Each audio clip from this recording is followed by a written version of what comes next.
And Chelsea now joins us to offer even more context on this story. And I think you asked a very key question. That's what I wondered. Who has the right of way here? Was it the barge or was it the sailboat? And that's a big question that still remains. They acknowledge that, and we still don't have answers today. I mean, right now we've been hearing from attorneys, and they say at this point it's about maneuverability. But I've even been hearing conflicting things about, you know, whether the barge was too heavy and it couldn't move, and then the sailboat is not motorized. So that's really a big question and something that they're looking into. It's also interesting that as the police chief of Miami Beach pointed out, it's not uncommon for a commercial vehicle and a recreational vehicle to be in the same body of water. Right, and a lot of this is a big part of social media right now. You know, you're getting a lot of perspective, and so that question was kind of posed, well, why would that little sailboat be in this channel? And he makes a good point. You made it at the top of this segment, just that Miami is a place, we go to the water, we have fun, it's not uncommon. Both types of vehicle, recreational and commercial vehicles, are there.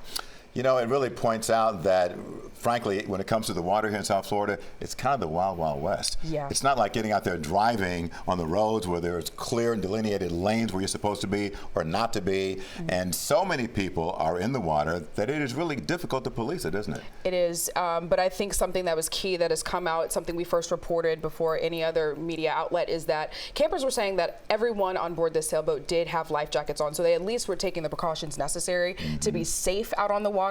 And I just think it's important to re-emphasize that we're talking children. Their ages 7 to 12 years old impacted by this physically. And then you have all the campers that actually witnessed this. I saw a video today, hopefully we will hear from him, a therapist. His daughter was the one that called 911, according to him. He put it on social media. I mean, it's really just a story that's impacting a lot of people. And yeah, there's so many things unknown. We ask questions. We're still waiting to get answers. We're definitely pushing to learn what happened out there. I know you are.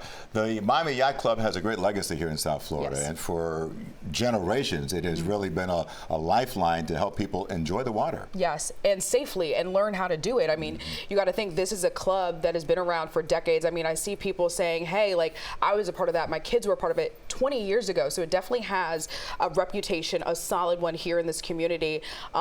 I imagine that there are a lot of things that are in place to make sure that things are safe. This is just a horrific accident at this point. That's what we know, but I mean, time will tell. The investigation will reveal what really happened, but the video sucks. I mean, just putting it frankly, and it's a really tragic situation. What do we know about some of the girls involved here? So at this point, we know that the youngest victim, Mila Yankelevich, she is the daughter of a prominent Argentinian family. Her grandmother, her parents, they are all producers and actresses. That's her right there on your screens. Beautiful little girl, full of life, as you can see in some of the pictures and videos. Look at her, you know, having a good time with her family.